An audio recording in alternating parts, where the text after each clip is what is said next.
Estimados amigos, muy buenos días, muy buenas tardes, muy buenas noches para todo el habla hispana. Los saluda Juan Carlos Monedero. En esta oportunidad vamos a entrevistar a un mexicano, al señor Jorge Santa Cruz, que le damos la bienvenida. Jorge, ¿cómo estás? Muy buenas Oh, tardes. estimado Juan Carlos, muy bien, muy contento, muy honrado de poder conversar contigo, agradecido porque te interesas por la realidad mexicana. Me interesa mucho, como te he dicho en otra ocasión, yo tengo una debilidad con los mexicanos, con México, empezando por el tema de los cristeros, sigo con la Virgen de Guadalupe.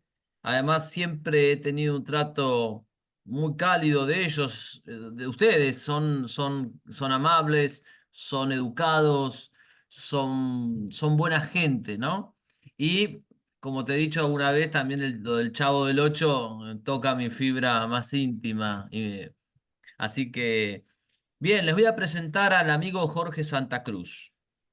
Jorge Santa Cruz es periodista, tiene 43 años de carrera, profesor universitario con más de 25 años de experiencia profesional. Es católico, esposo, padre y abuelo. Y abuelo, ¿de cuántos niños? ¿Abuelo de cuántos? Como no, mira, dos jóvenes, una de 23, otra de 22, ya casaderas. Dos pequeños, una nena de 4 que va a cumplir 5 en noviembre, el otro chiquito va a cumplir 3 en julio y viene otro en camino. Vamos, Entonces, 5. haciendo patria. Bueno, Sí, te felicito porque además se ha cumplido en ti las promesas del matrimonio, que en el altar te dicen y verás que es una bendición de Dios ver a los hijos de tus hijos. Eso es muy bonito y yo me alegro mucho que Dios te lo haya concedido ver. Es realmente, gra- es realmente grandioso. muchas gracias. Fue elegida hace poco, es una noticia ya a nivel mundial. Y entonces eh, tenemos que conversar sobre esto.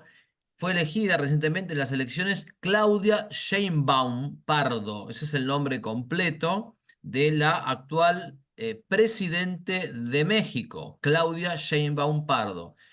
Y entonces, como nosotros queríamos comentar e informar a nuestra audiencia sobre quién es esta mujer y sobre la realidad política mexicana, para mí pensé varias personas, tenía varias personas con las cuales conversar, pero uno indudablemente eres tú, Jorge. Entonces, aquí la tenemos en pantalla, Claudia Sheinbaum Pardo, y por lo tanto, la primera pregunta que se impone es, ¿qué es lo primero que tenemos que saber para entender la realidad política y social de México, ¿no? O sea, y aquí te dejo la palabra a ti para que nos ilustres, mi estimado. Sí, como no. Entonces, solo te ruego, por favor, que por razones de tiempo, sé que llevas una orden de edición muy concreta, que me avises para no extenderme. México es un país, es una república federal y representativa que surgió luego de 300 años de ser el virreinato de la Nueva España. Mm, Los, uh, los españoles estuvieron en nuestro país hasta el año de 1821, fueron 3 siglos.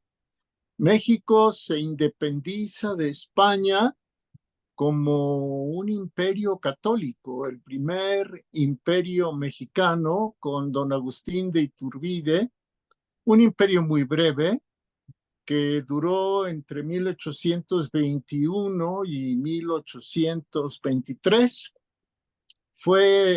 Iturbide fue derrocado por una rebelión que fue encabezada por un agente de los Estados Unidos llamado Joel R. Poinsett. Joel R. Poinsett.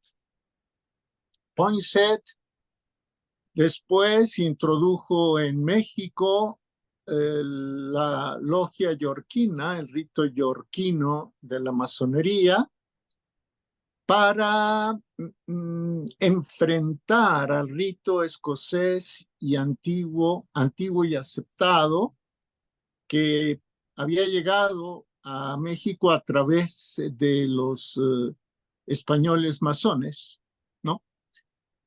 Y esto provocó una división entre llamados liberales y llamados conservadores que perdura hasta la fecha.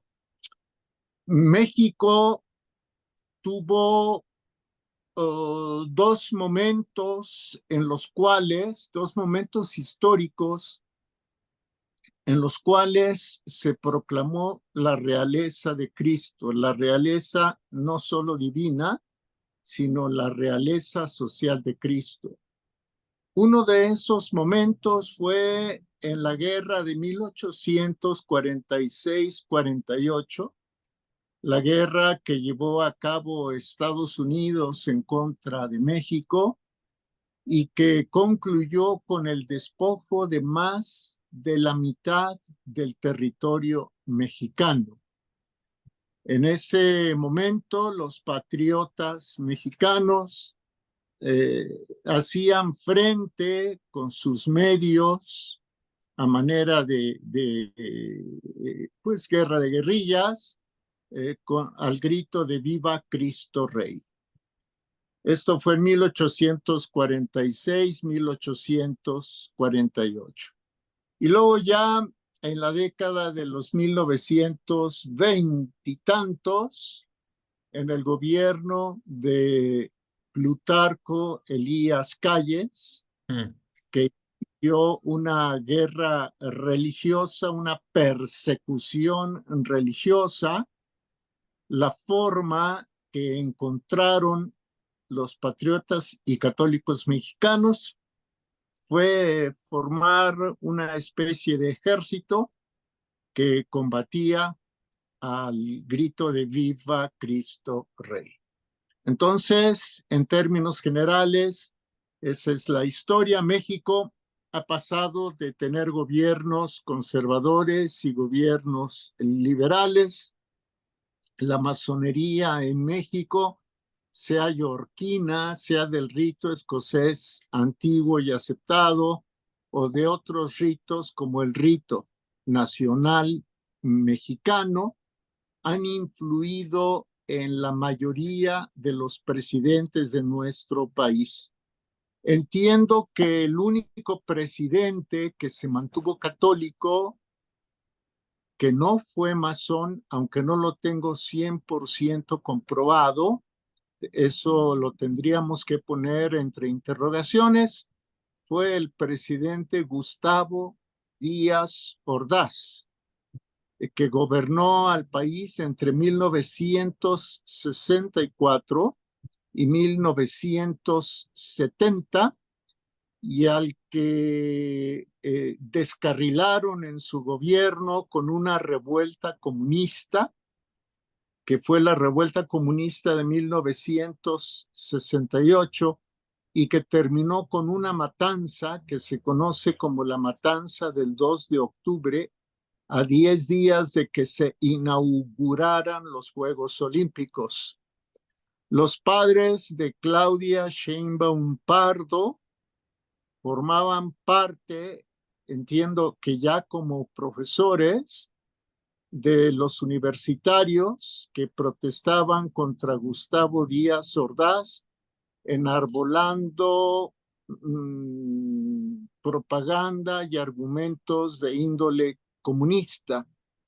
De hecho, aquí en México, entre el movimiento oficialista, hay voces que con el afán de halagar a Claudia Sheinbaum le dicen la hija del 68. Después ella, por ahí de los años 80, 1986 más o menos, formó parte de un movimiento que se opuso a que se cobraran cuotas de recuperación en la Universidad Nacional Autónoma de México y también, bueno, muchas de las arengas, por supuesto, la mayoría, si no es que todas, eran de origen socialista. Para no alargarme demasiado, Claudia Sheinbaum Pardo tiene un doctorado, fue becaria de la Fundación Rockefeller, Ah, fue becaria de la Fundación Rockefeller, del Colegio de México, el Colegio de México, y su ideario, bueno, el ideario que ella sostiene es abiertamente socialista, abiertamente feminista y abiertamente pro LGBT, agenda de género, etcétera.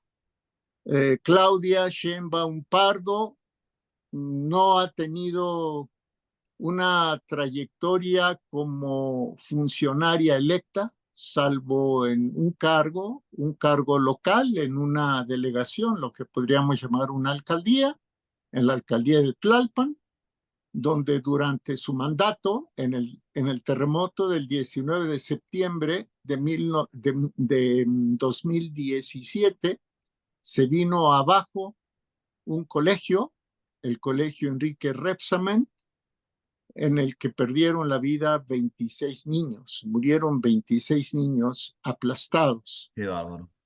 Eh, Aquí se ha expuesto en México que Claudia Sheinbaum Pardo fue informada de las anomalías en la construcción de ese colegio, ella siempre lo negó, al momento está libre de cualquier investigación.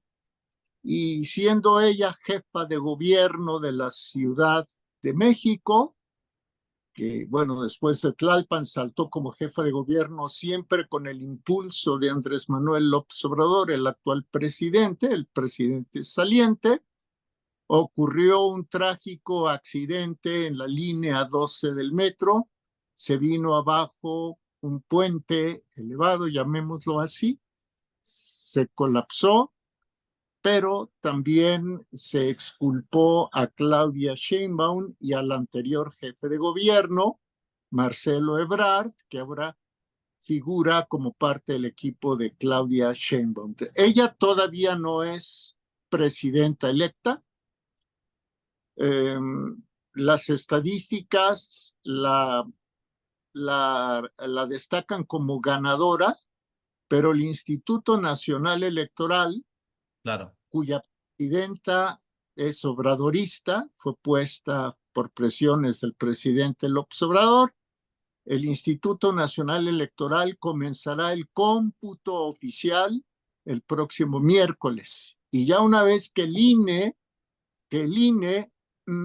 determine que sí, efectivamente que sí ganó, entonces habrá que ver si la oposición impugna y luego ya será decisión del Tribunal Electoral del Poder Judicial de la Federación, al que le faltan 2 magistrados por presiones del presidente de la República, el que determine si Claudia Sheinbaum es nombrada o no candidata electa, presidenta electa.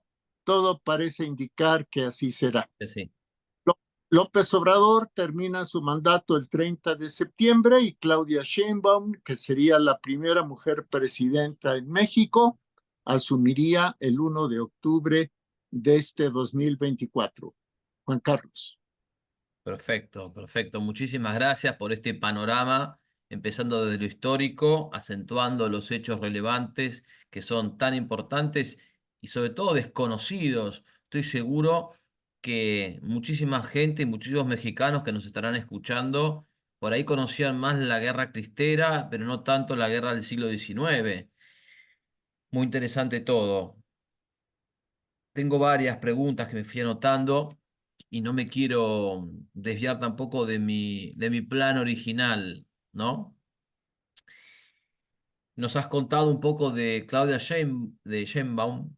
Tengo unas preguntas cortas para luego pasar a una un poco más larga. Primero, ¿Claudia Sheinbaum y AMLO pertenecían al mismo partido o pertenecen a la misma ideología?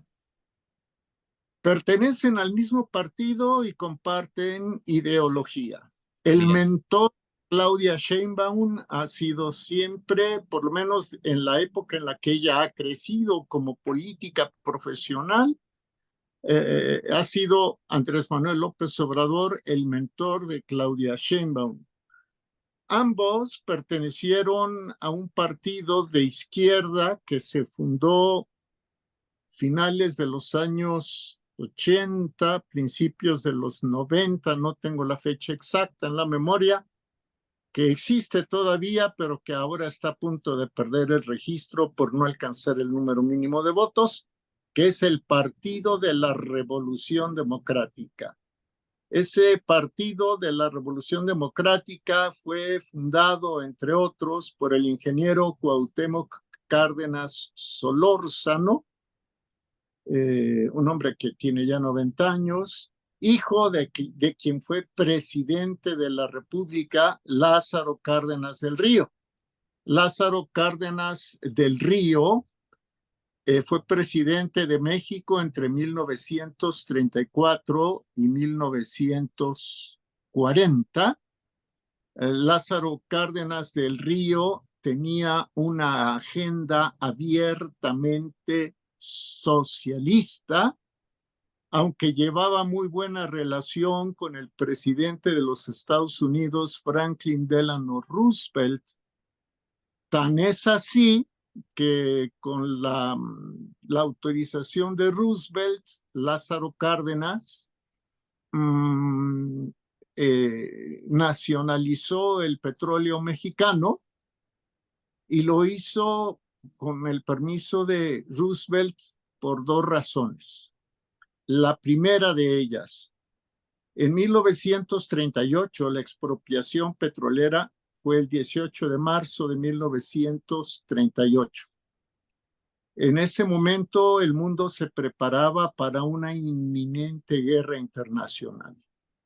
El poderío de la Alemania nacionalsocialista iba en aumento y Estados Unidos calculó que si Alemania derrotaba con rapidez al Reino Unido, a la Gran Bretaña en específico, entonces Alemania después podría tomar el control de los campos petroleros de las compañías inglesas, en especial la Compañía del Águila, y tener petróleo mexicano con el cual alimentar a sus ejércitos, a los ejércitos del Tercer Reich, ¿sí? Entonces Roosevelt calculó que era mejor que Petróleos Mexicanos se volviera una empresa estatal a cargo del gobierno mexicano a que cayera eventualmente en manos de Adolfo bueno, no quiero decir el nombre, no te vayan a cortar el canal, no, ¿no? no, de Adolf Hitler, un personaje histórico. No, no, Exactamente. pero mira qué interesante esto, que entonces Roosevelt apostó a la derrota de Gran Bretaña, No, o no es entendí que la mal. derrota de Gran Bretaña, pero consideraba probable Ah, el poderío alemán pudiera derrotar a la Gran Bretaña. Y ante esa probabilidad, dado el claro, rearmamentismo hitleriano, entonces dijo, de que las compañías, los pozos petroleros en poder de ingleses vayan a caer en poder de alemanes y que yo tenga a los alemanes en México, claro. a que sea México el que los gestione y que yo supervise a México, pues que México los gestione. Claro, Eso es claro. algo que entiendo muy poco, Juan Carlos. Es muy Y interesante. Sí, sí, sí, sí, sí. otro aspecto importante, que eh, cuando Lázaro Cárdenas estatiza, nacionaliza el petróleo, Estados Unidos le dice sí, pero mira, Lázaro Cárdenas, hay un problema. Tú no tienes dinero, no tienes tecnología, no tienes recursos, yo sí los tengo. Entonces yo te voy a financiar. Tú me compras a mí tecnología, me compras maquinaria, yo te prendo. Se volvieron dependientes por la causa material. Es correcto. Y entonces Roosevelt tuvo como una reserva petrolera importante para su guerra contra Alemania a petróleos mexicanos. Qué interesante. Déjame nada más Sí, concluyo. Me pueden decir, pero es que Lázaro Cárdenas era comunista, sí, y Roosevelt era demócrata, sí, pero finalmente Roosevelt pues también hizo alianza con Stalin, hizo alianza con Churchill por en supuesto. contra, ¿no? Por supuesto, porque los grandes gobiernos persiguen más que ideologías, intereses, y a veces los intereses eh, exigen que la ideología se deje de lado y que se haga el pragmatismo. Es correcto.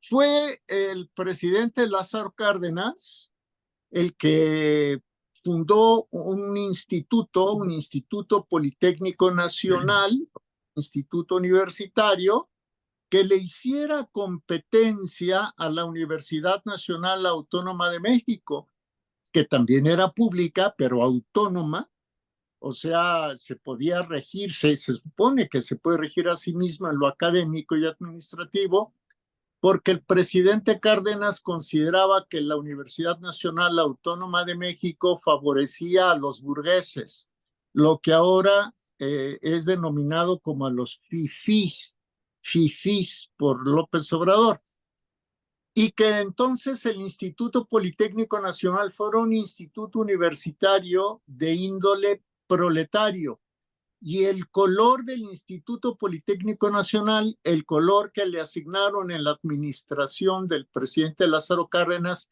fue el guinda, el mismo color que es el oficial de Morena, el guinda. Por eso ven a Claudia Sheinbaum y a todo el aparato burocrático y de funcionarios de Morena que siempre tienen color El color. guinda.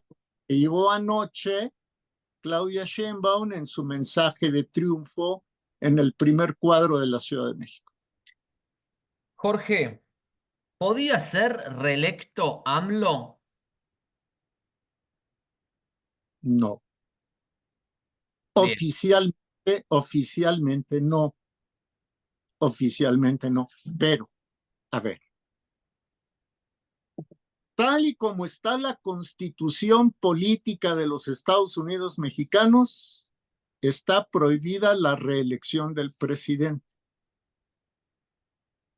Pero los resultados electorales de este domingo le dan a Morena, el partido guinda, el partido del observador, control absoluto de la Cámara de Diputados y de la Cámara de Senadores. ¿Esto qué significa? Que sin el apoyo de los demás partidos, con sus solas fuerzas y sus aliados, el Partido Verde y el Partido del Trabajo, el Partido Morena puede proponer modificaciones a la Constitución que no necesitan del voto opositor. claro. Y entonces esto abre una posibilidad remota de que Morena modifique la Constitución para que regrese el presidente López Obrador. O Claro. sea, ojo, estoy hablando solamente como una Sí, sí, una probabilidad. hipótesis. pero le da mayoría en el Congreso, le da herramientas para hacer y deshacer. Entendemos perfectamente porque en Argentina a veces hemos vivido situaciones así y son peligrosas en manos de estas personas que además eh, tienen una ideología tan peligrosa que es muy más que probable que intenten llevar su ideología a las leyes. Sí, además existe una figura legal en México que impuso o logró poner López Obrador, que es la figura de la revocación de mandato. ¿Qué es la revocación de mandato?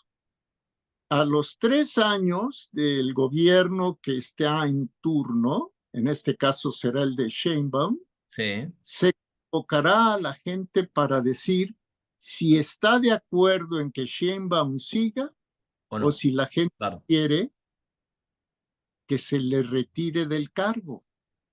Entonces, esto le da a López Obrador un amplio espacio de maniobra para que en un momento dado, si el gobierno de Claudia Sheinbaum le parece inconveniente a López Obrador, maniobre con sus fuerzas dentro de Morena para que la quiten. Entiendo, entiendo, interesante.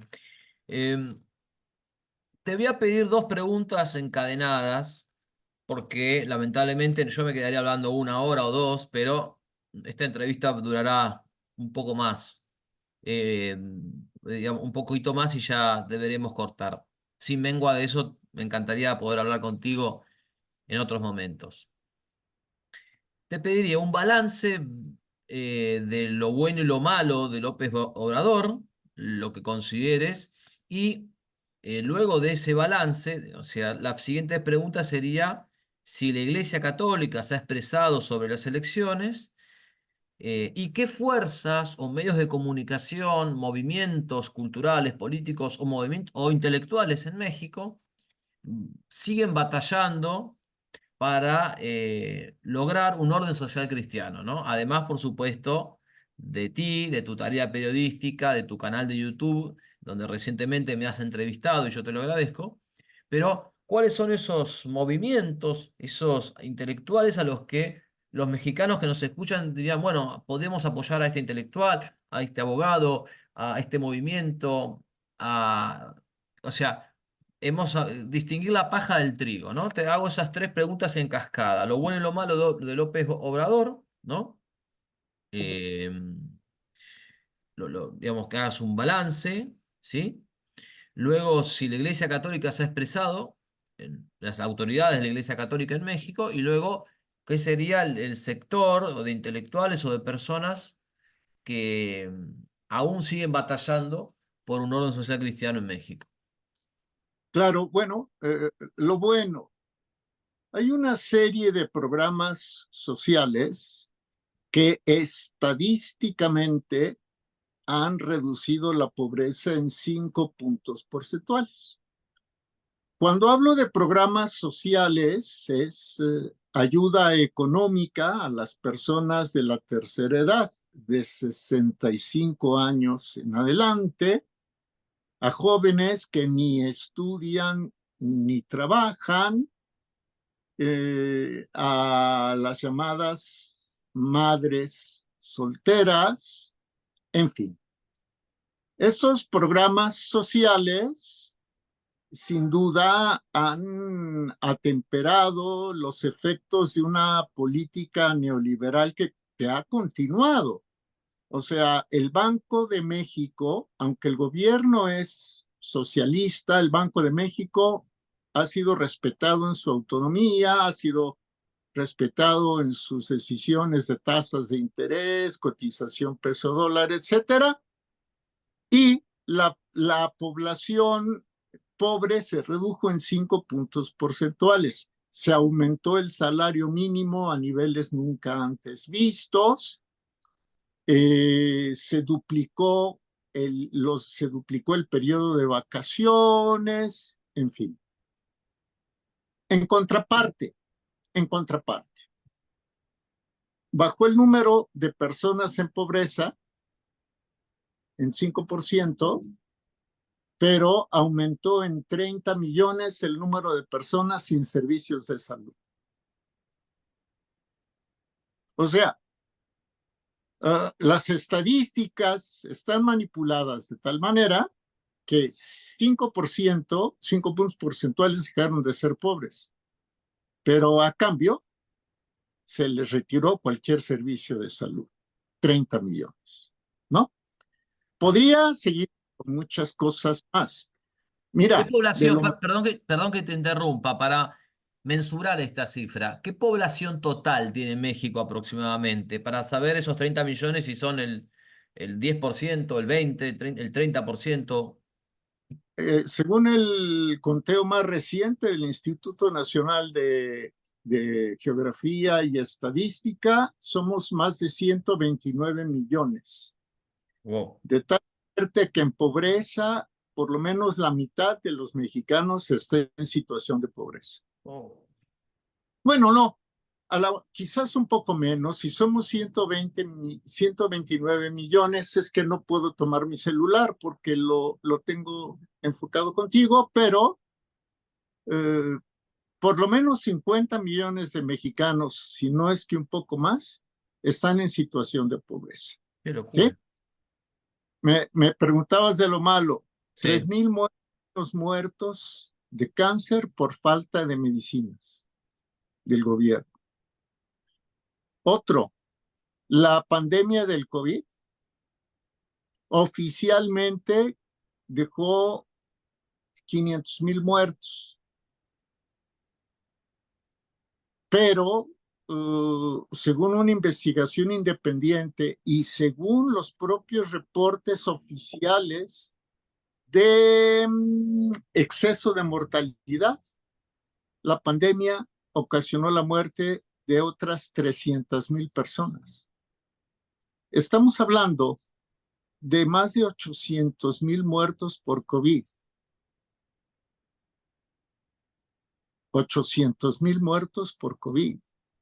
Cuando a México llegó el virus en febrero del año 19.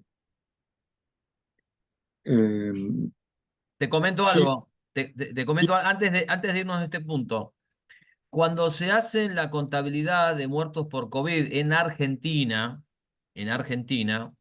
se colocan dentro de la bolsa de COVID, dentro de la bolsa de muertos de COVID, de la cantidad que haya sido, se coloca muertos por COVID junto a muertos con COVID. Y eso infla la cifra. Y al mismo tiempo en la Argentina tenemos denuncias de gente que murió de otra cosa, de gripe, incluso de asesinato o de un paro cardíaco, y se le enchufaba la etiqueta de muerto COVID. ¿No? Te lo comento porque yo te hablo de Argentina, no de México, que es tu país. Pero nosotros en la Argentina no tenemos ninguna certeza de la cantidad de muertos por COVID, más bien tenemos certeza de que fue inflada esa cifra. Nada, eso solo. sí.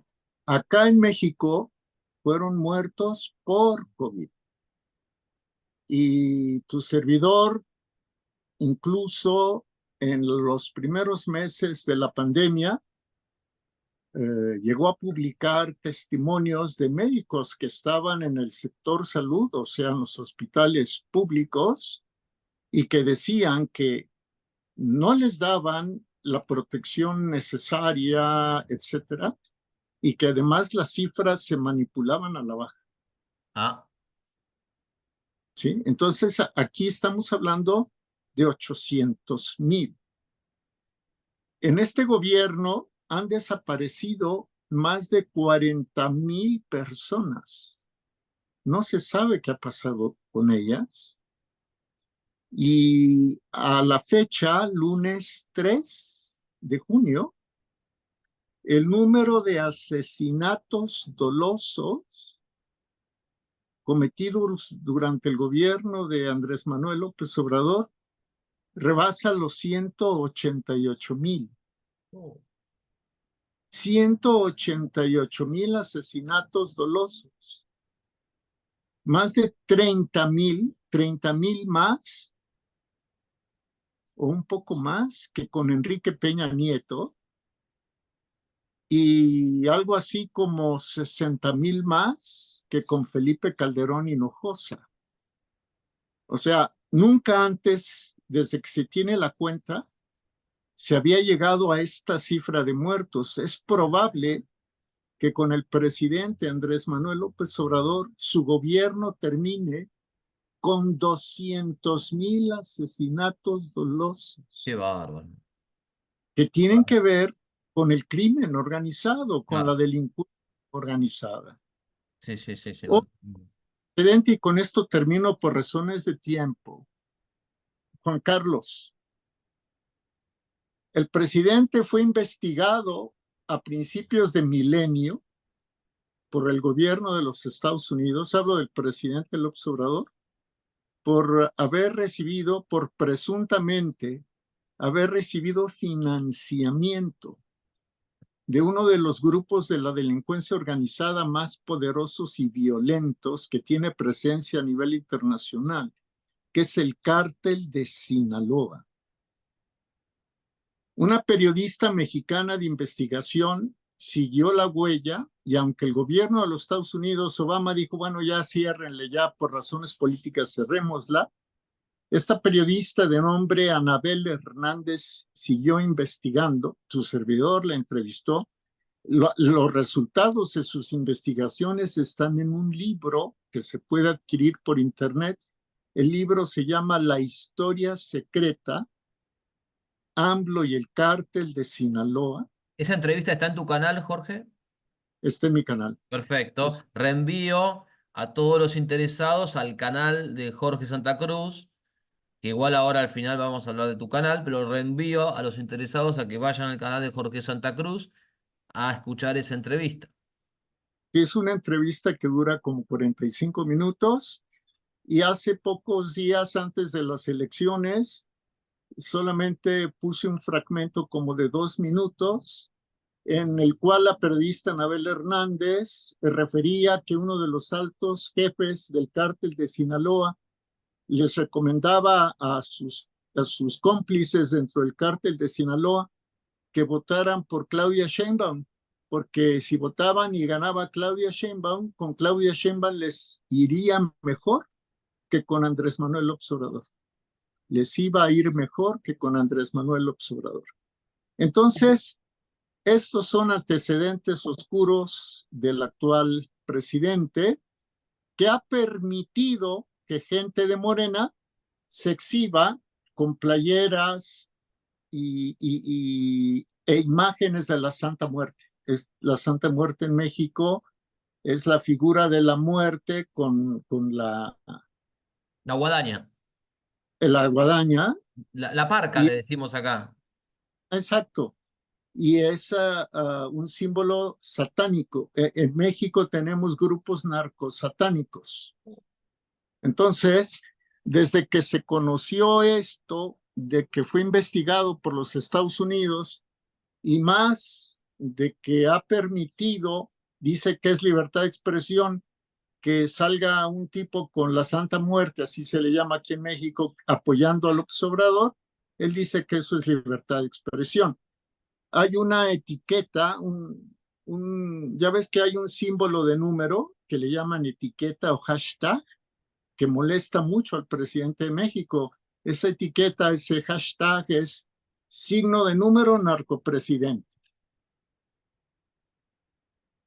Vamos a la siguiente pregunta. La Iglesia ¿Hasta dónde, Católica, sí. sí, hasta donde tengo entendido, la Iglesia Católica no se ha pronunciado? Tendría que corroborarlo. Es que por razones de trabajo estuve ocupado antes. No se ha pronunciado sobre el resultado de las elecciones. Lo que hizo la Iglesia Católica previo a las elecciones fue exhortar al voto. Eso sí lo hizo, exhortar al voto. Y algunos clérigos a título personal exhortaron a votar por el mal menor, porque los tres candidatos, Sheinbaum, Xóchitl Gálvez y Jorge Álvarez Maínez, tienen entre su ideario objetivos de la Agenda 2030. ¿Sí? ¿Y quién era el Lo mal menor para la Iglesia Católica de México? No, no, la iglesia en México no se pronunció por el mal menor, se pronunció Ah, porque la gente votara.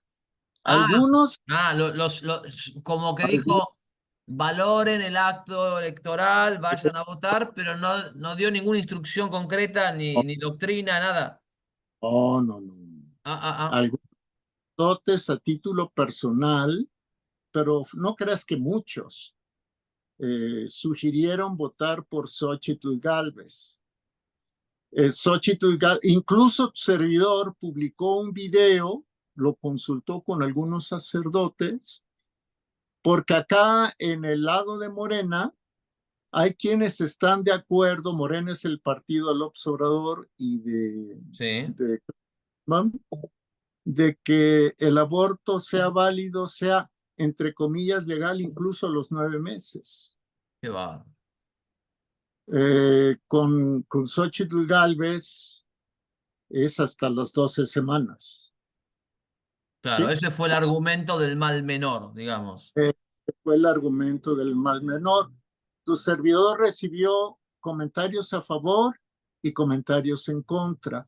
En realidad, lo ideal hubiera sido que hubiéramos tenido un candidato verdaderamente católico que dijera, si yo gano y gana mi partido, se protegerá la vida desde el momento mismo, desde de la concepción y hasta el fin natural de la vida. Pero México no tiene ese tipo de líderes. Aquí ya empezamos a cerrar. México no tiene ese tipo de líderes. ¿Por qué?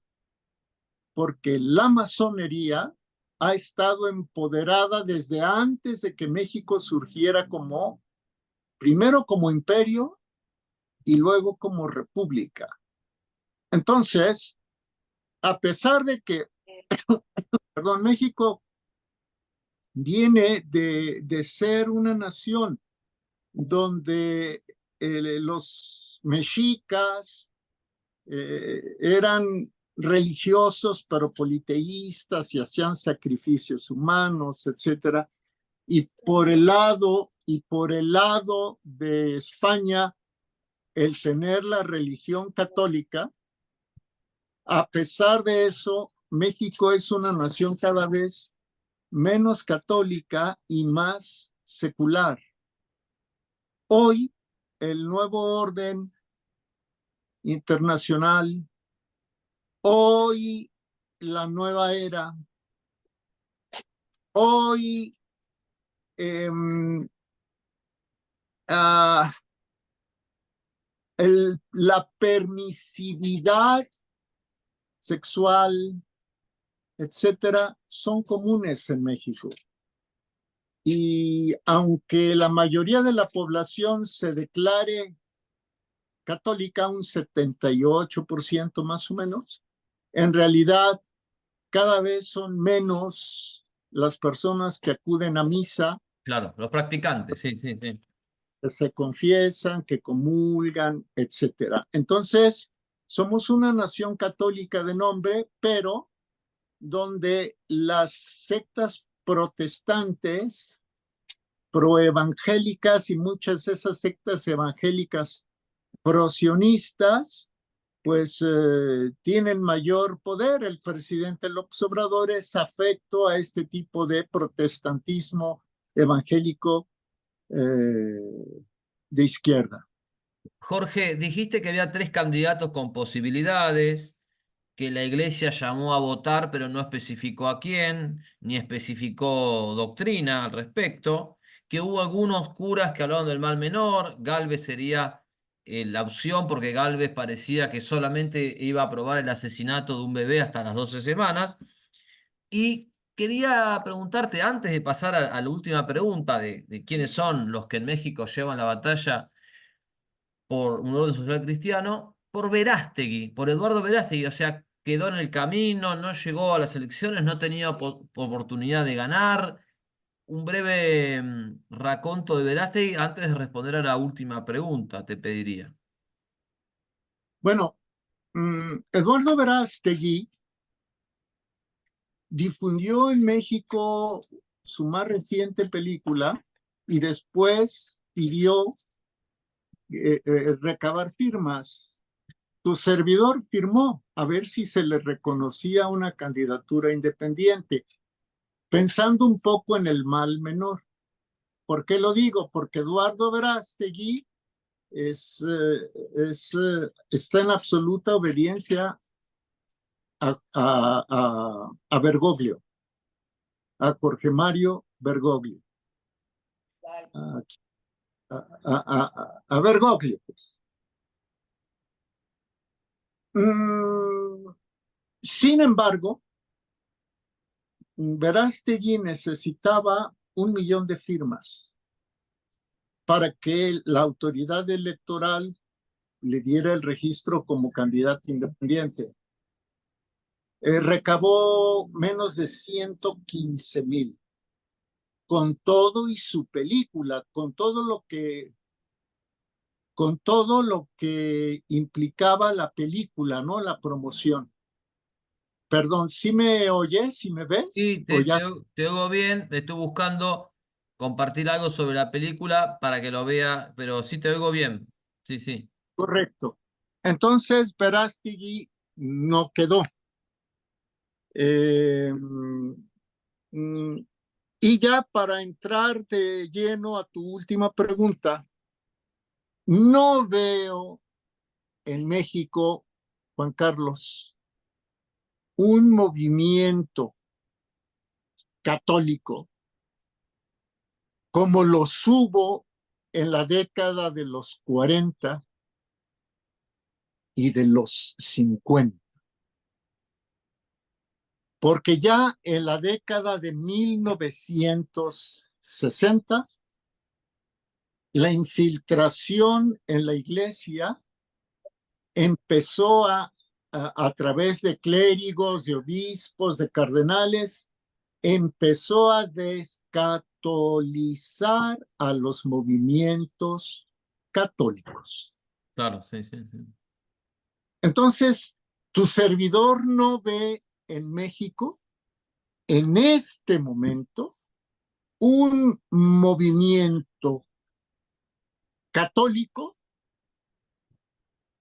que tenga influencia entre los fieles.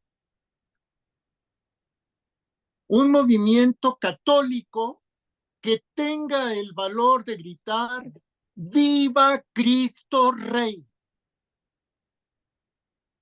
Un movimiento católico que, aparte de hacer plantones, o sea, manifestaciones frente a la Corte, a la Suprema Corte de Justicia, frente a Palacio Nacional, frente a la Cámara de Diputados o Cámara de Senadores, perdón, pueda llevar a cabo movimientos que no solo impliquen juntar personas en 1, 2 o 3 o 4 marchas, Entiendo, entiendo. ¿no? En proponer la revisión de las leyes y en tratar de echar abajo esas leyes. ¿Por qué? Porque, por otro lado, la mayoría de los medios de comunicación instituidos son o socialistas o neoliberales. Claro, Y ambos coinciden, por ejemplo, en el control de la natalidad, coinciden en en dar un estatus de legalidad al homosexualismo, tanto socialistas, comunistas como neoliberales están a favor del consumo recreativo de drogas como la marihuana.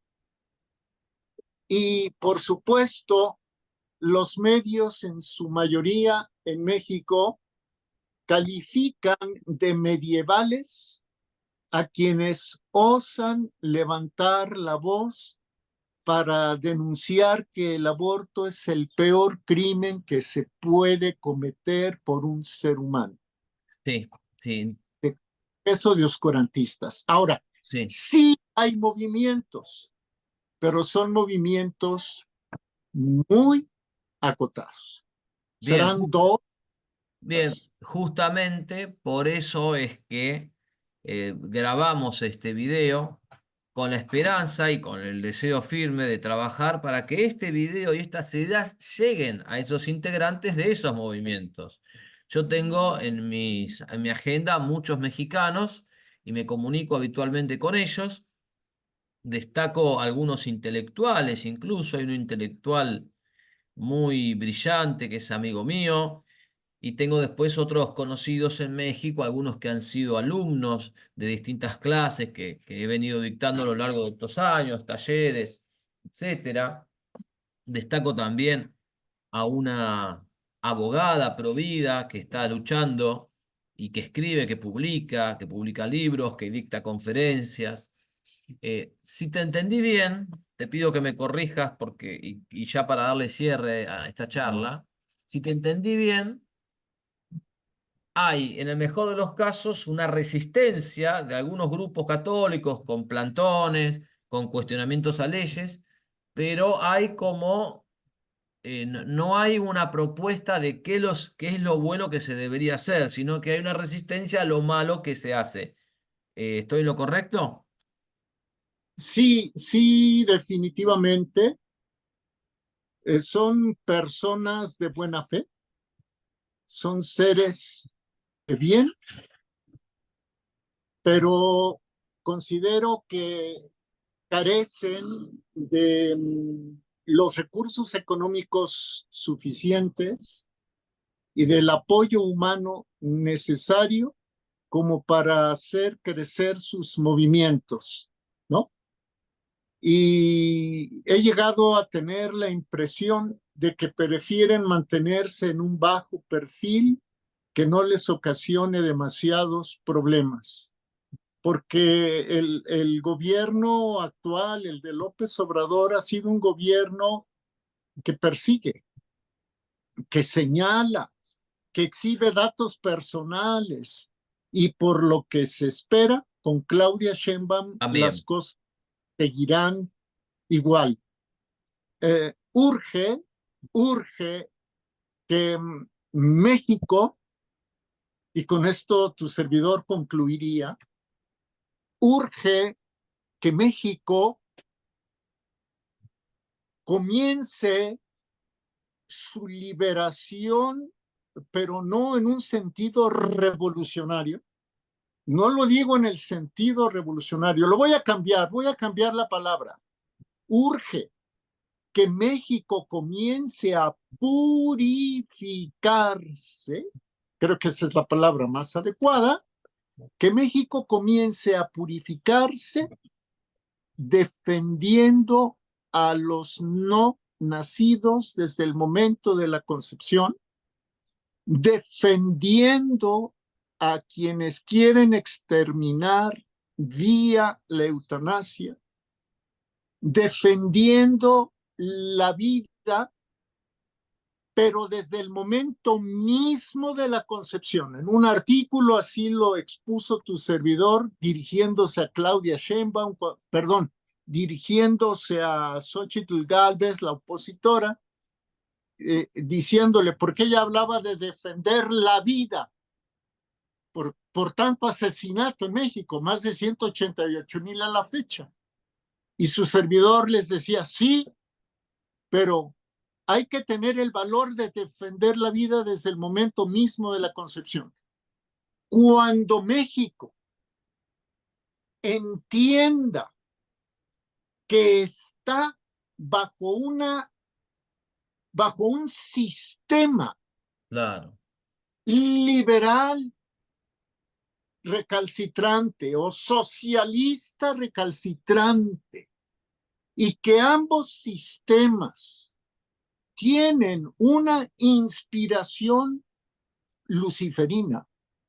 Y cuando México haga, estoy hablando de México, pero bueno, cuando cada mexicano tome conciencia de eso y haya verdadero dolor por la indiferencia, entonces podemos aspirar a que la nación mexicana retome la senda que nos dejó el libertador Iturbide de independencia, el verde, la pureza de la religión, el blanco, y la unión de todos los mexicanos, el rojo. Pero mientras sigamos empecinados en el materialismo, en el hedonismo, en la política inhumana, veo muy difícil que México pueda resurgir, Juan Carlos. muchas gracias, Jorge. Tengo que decir muchas cosas. La primera es que me encantaría quedarme y seguir hablando, pero realmente no puedo. Parte de mi trabajo es el de dictar clases. Ahora hemos abierto con mi señora un nuevo proyecto que es la Academia Catena Áurea. Entonces tenemos que dictar clases y en este momento no podemos seguir continuando. Pero no quiero dejar de decir algunas cosas. Primero, que evidentemente la solución que tú planteas para México es la misma que yo planteo para la Argentina, porque un sistema donde hay tres que son un desastre, que los tres promueven anticristianismo cultural y que el menos malo promueve matar bebés hasta las 12 semanas, evidentemente es un sistema donde todas las opciones son malas. Es decir, morir de sida, morir de cáncer o morir en la guillotina. Pero morir, morir. Y eso es parte del juego de un sistema macabro que te dice elegí como si fueses libre cuando en realidad son distintos gerentes de una misma empresa. Primer punto. Segundo punto, por lo que has contado una excelente nociones de historia, muy interesante. Parece que la catolicidad de México y la independencia política de México van de la mano, de manera tal que en la medida en que se luche por una, se está también de alguna manera eso, luchando por la otra. Y lo tercero, la idea de apoyar a estos movimientos y ayudarlos a estos movimientos a que den ese salto y que entiendan que la batalla no es solamente por frenar lo malo, que es importante laburar para eso, sino también para proponer lo bueno y con un fin claro, que no es una sociedad secular, sino que es un orden social cristiano. Así lo esperamos para las patrias de todo el continente, para la patria argentina, pero especialmente para la patria mexicana. Te agradezco Sí, muchísimo, muchísimo y no, realmente me encantaría seguir hablando contigo. no, muchísimas gracias a ti, Juan Carlos, a tu señora esposa. Ha sido un privilegio y mantenemos el canal de comunicación abierto. ¿Cómo no? ¿Cómo no? Te mando un gran abrazo, mis mejores deseos para la nación de Cristo Rey y de Guadalupe y de la Virgen de Guadalupe. Y saludo también a toda la audiencia, a todo el público en este momento. Terminamos con la entrevista. Hasta pronto.